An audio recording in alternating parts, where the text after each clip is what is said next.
Assalamualaikum warahmatullahi wabarakatuh. A'udzubillahi minasyaitonirrajim. Bismillahirrahmanirrahim. Nah, bertemu lagi dengan saya. Kita akan membahas tentang hukuman nun mati atau nun sukun dan tanwin yang kedua, yaitu adalah idgham. Huruf idgham ada 6, dikumpulkan dalam kalimat yarmaluna. 1 ya, 2 ro, 3 mim, 4 lam, 5 waw, dan yang keenam ada nun. Nah, huruf idgham yang 6 terbagi dalam kedua bagian. Ada yang dinamakan idgham ma'al gunah, artinya idgham memasukkan ma'al gunah serta memakai gunah. Huruf idgham ma'al gunah ada 4.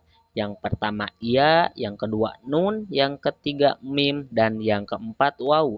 Nah, di sini huruf idgham ma'al gunah, 4 huruf ini dikumpulkan dalam kalimat yanmu.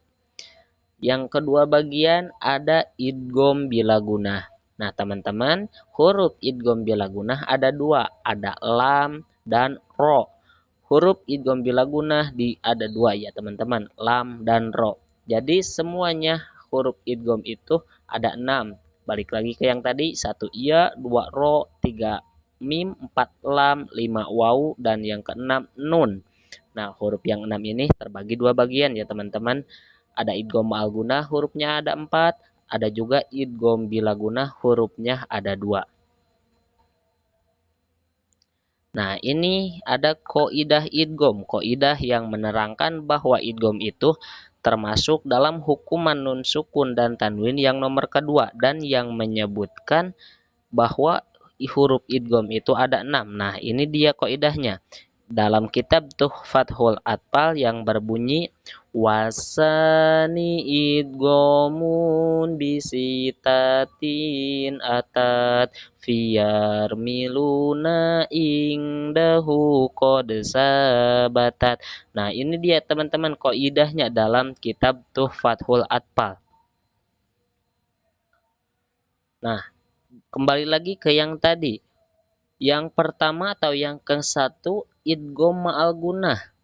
Nah, huruf idgham ma'al gunah itu ada 4. 1 ya, 2 nun, 3 mim, 4 waw. Nah, di sini ada contoh kalimat. Yang pertama, contoh nun sukun menghadapi ya. Sesudah nun sukun atau nun mati ke depannya ada huruf ya. Contohnya seperti kalimat mayyakulu.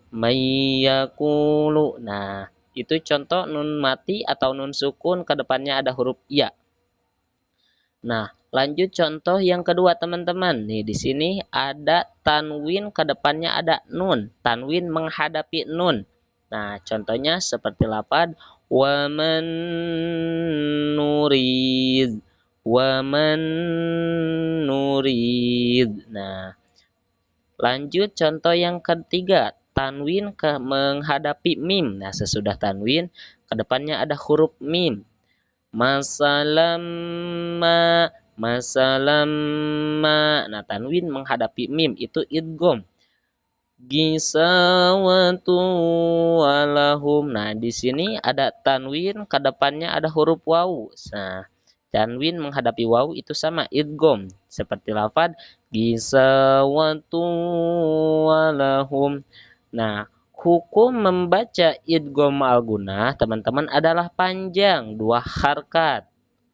Nah, jadi kan namanya juga idgham ma'al gunah. Idgham itu memasukkan, ma'al gunah itu serta memakai gunah dalam membacanya. Yang namanya gunah itu adalah sautun jahriyun qawiyun yakhruju minal khaisum. Suara yang kuat, yang kencang, yang keluar dari hidung. Nah, jadi hukum membaca idgham itu memakai gunah. Jadi keluarnya dari hidung. Contohnya di sini mai. Nah, mai kalau kita tutup hidung kita tentu gak bisa.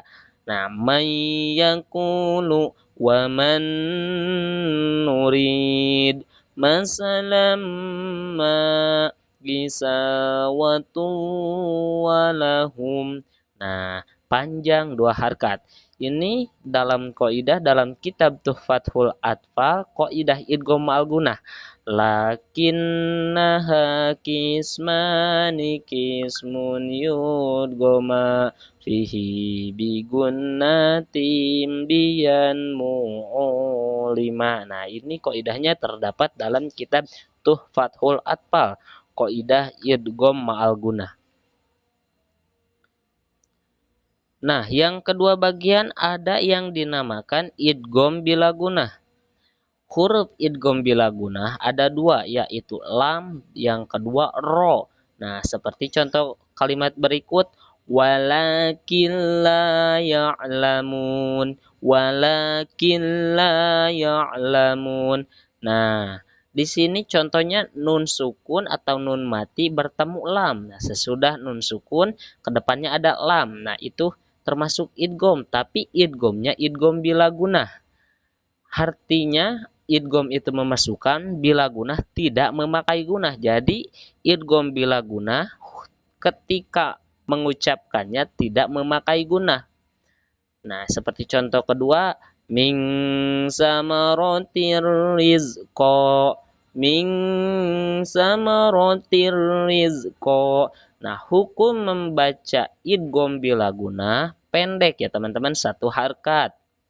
Jadi ketika ada nun sukun atau tanwin menghadapi lam dan ro, maka membacanya itu termasuk ke dalam hukuman idgham bila gunah, memasukkan tetapi tidak memakai gunah. Beda lagi kalau idgham ma'al gunah, itu hukum membacanya harus memakai gunah. Nah, di sini ada kaidah idgham bila gunah. Nah, ini kaidahnya terdapat dalam kitab Tuhfathul Atfal yang berbunyi wasani idghamun bi ghairi guna filami warrasum makariron. Nah, ini kaidahnya terdapat dalam kitab Tuhfathul Atfal. Nah, di sini teman-teman, di sini ada juga yang dinamakan izhar idgham. Nah, gimana ya? Izhar idgham itu.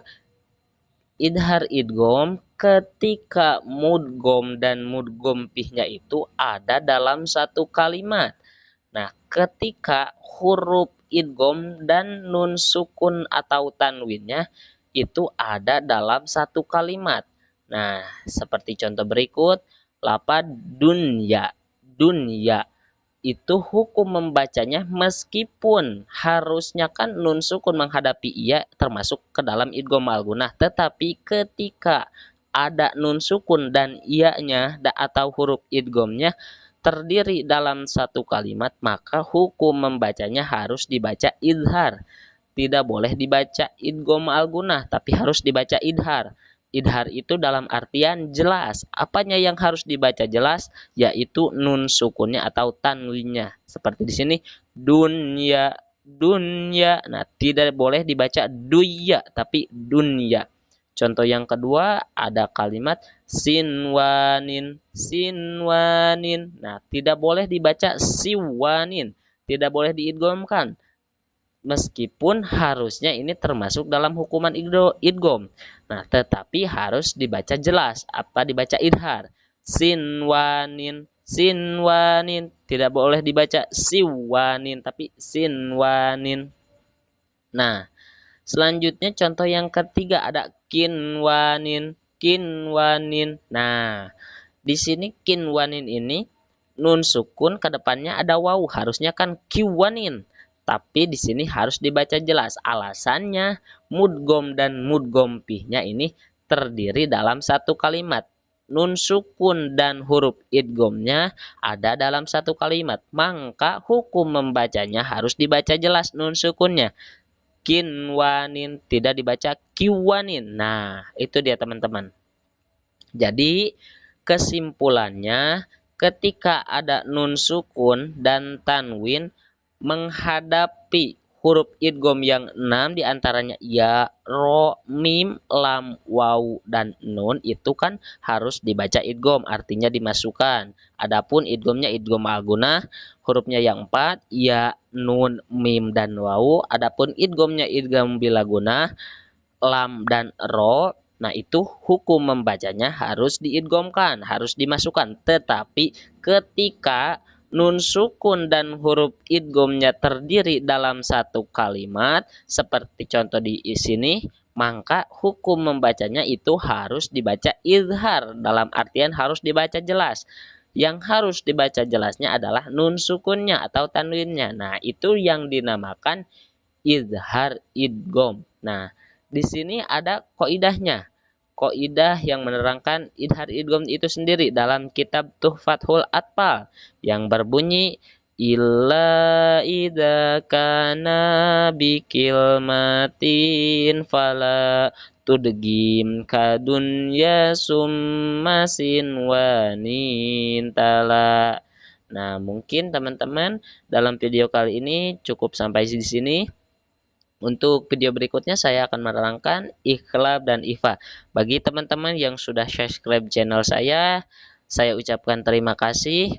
Moga Allah lancarkan rezekinya. Dan teman-teman yang belum subscribe channel saya silahkan di subscribe. Dan yang belum nyalakan loncengnya silahkan dinyalakan agar tidak ketinggalan video saya berikutnya. Saya akhiri dengan mengucapkan lafaz alhamdulillah billahi taufiq wal hidayah. Wassalamualaikum warahmatullahi wabarakatuh.